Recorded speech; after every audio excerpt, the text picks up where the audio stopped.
Understanding Mother Stories podcast with Adeline Dubreuil. Your 10 minutes to talk about mothering and matrescence.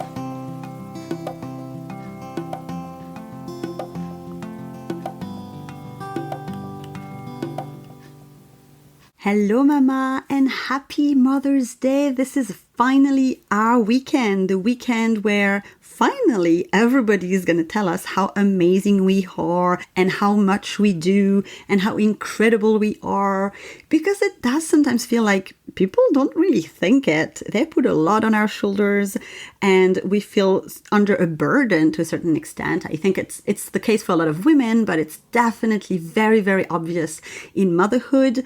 And this is our weekend, okay? So while I would love for people to recognize how amazing we are as mothers all year long, and I'm always happy to do so. If you follow me on Instagram, you know that I'm constantly there cheering you on in your daily life and your daily struggles and to normalize the ups and downs of motherhood.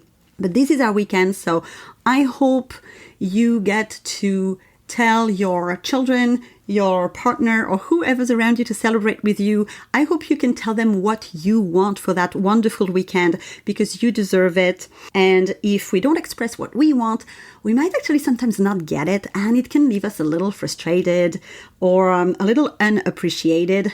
But to be fair, a lot of people are not in our head and can't necessarily know what we'd want for Mother's Day. So let's make it obvious. Let's make a list of what we want. Let's say like, I want a spa day, or I just want to go to the restaurant, or in my case, I just want my mimosa in bed the morning of Mother's Day. That's all I usually ask for, but I know that my children are now at an age where there's like drawings and poems and things, and my husband is always cheering me on, so I'm very lucky, so I hope you get to also get what you want. For Mother's Day, I have a very special thing that is coming out on ohmama.ca.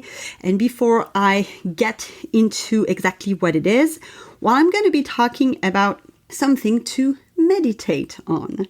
Why do I say that? It's because I want to talk a little bit about meditation. And don't start thinking, oh my God, again, she's talking about meditation, but I don't want to hear about this. I don't have time for this. I want to talk about it because I really think that the verb meditate and the word meditation have a bad rep with a lot of people who have trouble to living in the present and who have trouble to slow down. But meditation can be so many different things, and it's not necessarily, and it doesn't have to be what you might think it is. So let's think a little bit about the definition of meditate.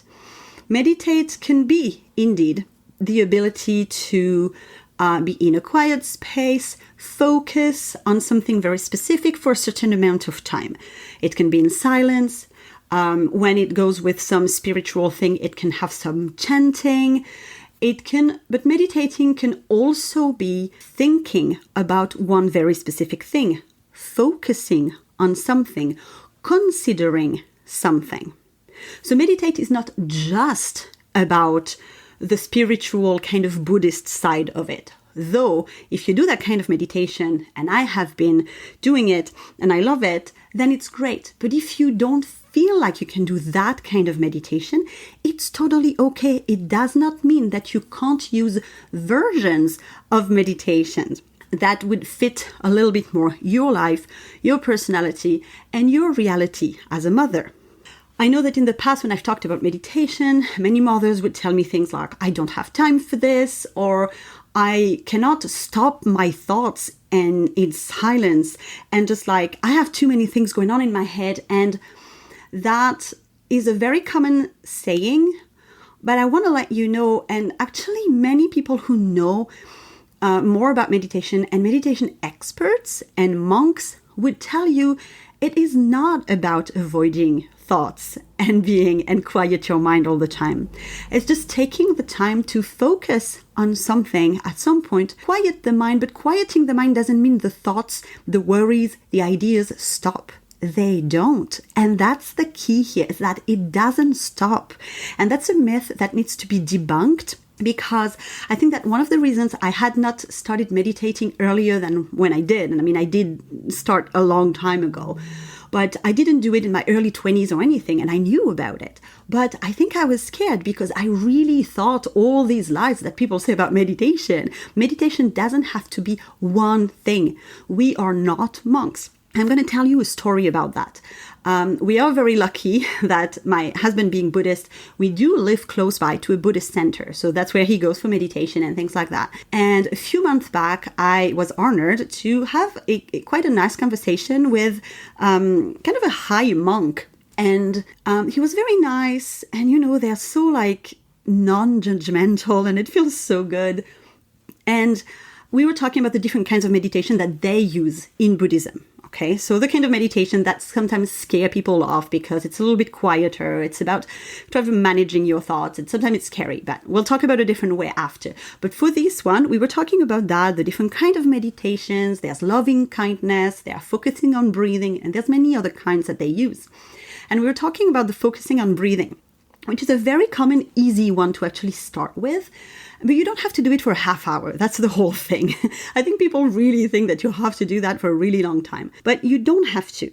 So when we were talking about that with the Buddhist monk, I told him, I'm like, you know what? Like, I have an app that tells me that when I do that kind of meditation, I have to focus on 10 breaths, during which I have to accept that there are thoughts that are going to come, but try to focus on my breathing.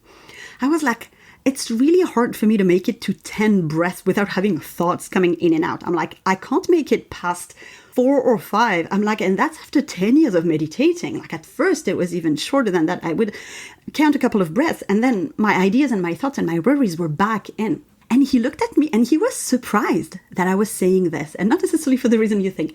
He was surprised because then he told me, but you are a mother.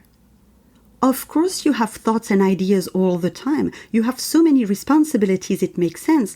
Of course you can't reach the 10 breaths. Like it might take you a lifetime to get there. Or it might take that you would have less responsibilities. He's like, but as a mother, you have so much on your plate.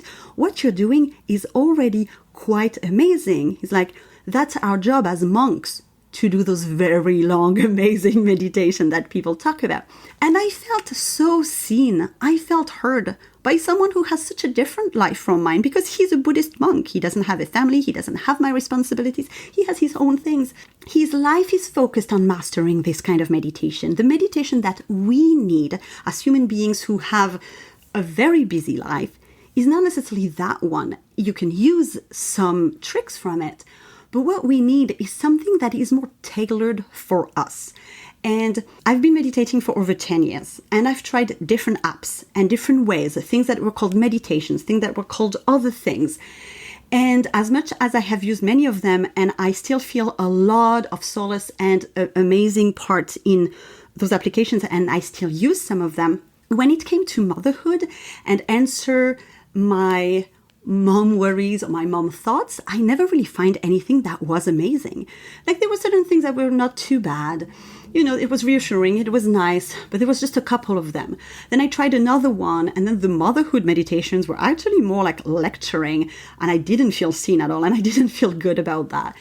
And then I kept searching, and I never found what I wanted. And I was at the point where, well, if mothers do not have the right meditations for the actual struggles we have in motherhood, then I'm going to have to create them. And this is what I've been doing for the past couple of years. It's been a long work coming. Some of them have been done last year. Some of them have been done more recently. I've been blessed with a friend who made music for me. And then my husband and I also worked on some others. And I wrote scripts and things and affirmations and situations that I had heard about from other mothers or that I had been through. And I created those very specific meditations as not the regular meditations, but as guided talks for the real motherhood struggle situations. And that's what's coming to you for Mother's Day. This is what we're releasing this weekend. You can get them one by one, but there's also like a bundle pricing if you want to get them all at once and pay a little bit less. I'm trying to, make sure that it available for everyone. And they are very specific meditations for the very specific struggles we go through in motherhood. I will make more. I have more on my lists to make that I will release little by little as I create them. And I'm happy to get suggestions from maybe situations that you feel you could use a guided talk about, and you just don't know who to talk to, and you just want to listen to that voice with a nice little music telling you how to process your feelings, how to process your thoughts, and just feel in a better place. So that's what have been created. There are 5 mom meditations that are coming out this weekend for Mother's Day, and I will make more. And I'm so happy to do that. They are very useful for me, and I know they will be very useful for many, many mothers. So this was my announcement. There are mom meditations coming out on ohmama.ca. I will release all of that. This is all going to be in the show notes. There's a blog post, and it's going to be all over my social media on ohmama world. So I hope you have an amazing Mother's Day. I hope this is the weekend or the day that you want to be. I hope you get to have what you want, whether you prefer to spend that day by yourself or to actually spend that day with your children. The point is that you deserve what you want, and I hope that you get an amazing day. Happy Mother's Day. Thank you, Mama, for listening to this episode of Understanding Mother Stories podcast. You can find us on Instagram at ohmama world or on our website www.ohmama.ca.